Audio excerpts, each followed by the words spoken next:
Star Trek Voyager proved that one of Starfleet's enemies in Star Trek Deep Space Nine could be reformed.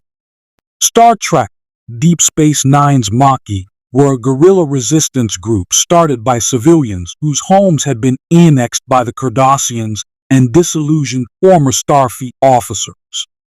The Federation considered the Maquis traitors and vehemently pursued their capture.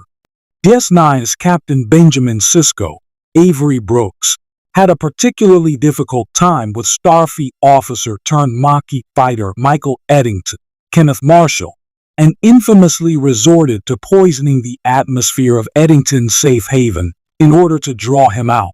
Captain Catherine Janeway's, Kate Mulgrew, first mission as captain of the USS Voyager was to recover the Maquis raider Valjean from the Badlands after leaving DS9. When both Commander Chakotay's, Robert Beltran, Valjean, and Voyager were swept to the Delta Quadrant, the Starfleet and Maquis crews needed to work together to get back home. Upon returning to the Alpha Quadrant, Star Trek Voyager's Maquis crew members were pardoned for their crimes, having proven their dedication to the Federation. Chakotay was welcomed back into Starfleet, as were Lieutenants Tom Paris, Robert Duncan McNeil, and B'Elanna Torres, Roxanne Dawson.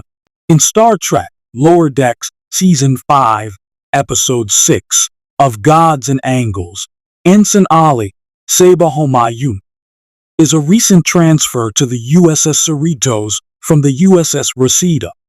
Lieutenant Beckett Mariner, Tawny Newsome, notes that the USS Reseda is crewed entirely by reformed Maquis. Because the Maquis evolved out of disillusionment with the Federation's ideals, they attracted people who didn't really fit into Starfleet, but still had valuable skills and wanted to belong somewhere. An apparent rebel, Ali should have been at home among former Maquis, but she didn't work out on the Reseda either. Captain Janeway's tactics were likely employed by Starfleet when training former Maquis who had been welcomed back to Starfleet. Instead of writing off the Maquis as traitorous terrorists, Janeway took Commander Chakotay's suggestion to meet the Maquis for who they are. Because they were far from Federation space and recognized as people with genuine skill but unmet needs, most of Voyager's Maquis crew became willing to work with Janeway in return. In Star Trek Lower Decks, Commander Jack Ransom, Jerry O'Connell, takes a similar approach to Mariner, who in turn gives that same kind of grace to Ensign Ali. Star Trek Deep Space Nine's Maquis are no longer a threat in Star Trek Lower Decks because most of the active Maquis resistance cells were decimated during DS9’s Dominion War. After suffering heavy losses to the Klingons, the Cardassians were positioned to join the Dominion in order to regain their former military power. As part of the Dominion, the Cardassians were able to easily wipe out the Maquis. The alliance didn't last, however, and the Cardassians were also attacked by the Dominion. Without their primary enemy, the Maquis lost their whole reason for fighting in the first place.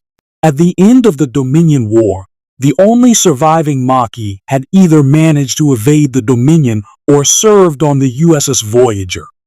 Any former Maquis officers who still wanted to fight were pardoned and allowed to rejoin Starfleet. By the time Star Trek Lower Decks' USS Reseda is revealed to be crewed entirely by former Maquis, the Dominion War has been over for 7 years. The cooperation between Starfleet and the Maquis in Star Trek Voyager made it possible for ships like the USS Reseda to exist as havens for scrappy former Maquis officers who marched to their own beat.